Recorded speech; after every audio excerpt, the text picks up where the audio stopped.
Hi friends, ఇవాళ వెలక్కాయ పచ్చడి ఎలా చేస్తానో చూడండి. నా స్టైల్లో చేస్తాను. బాగా టేస్ట్గా ఉంటుంది ఫ్రెండ్స్. ఆరోగ్యానికి కూడా చాలా మంచిది. ఇది మా మామయ్య గారు వెలక్కాయ పచ్చడి అంటే ఇష్టమంట. తీసుకొచ్చి ఇచ్చారు వెలక్కాయ పచ్చడి చేయమని చెప్పి. మా మామయ్య గారు అంటే మా వారు వాళ్ళ నాన్న అనమాట. చేద్దామని చేద్దామని చెప్పి అబ్బో, ఇది చూడండి ఫ్రెండ్స్, పగల కొడితే ఎలా అయిపోయిందో. ఇంకోటి పగల కొడతాను.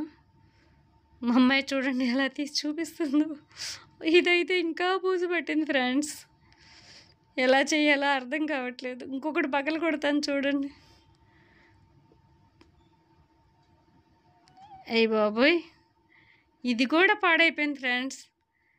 ఏంటో వానలకి ఇట్లా అయిపోయింది అనుకుంటాను. ఇది పగల కొడదాం, ఇదన్నా ఎలా ఉందో చూద్దాం.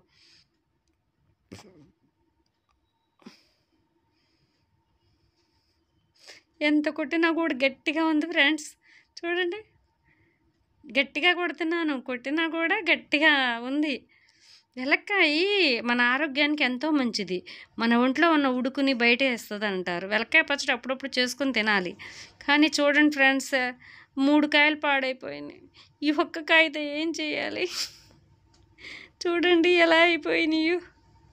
వెలక్కాయ పచ్చడి మీద చాలా ఆశలు పెట్టుకున్నాను. నా స్టైల్లో చేసి చూపిద్దాం అనుకున్నాను.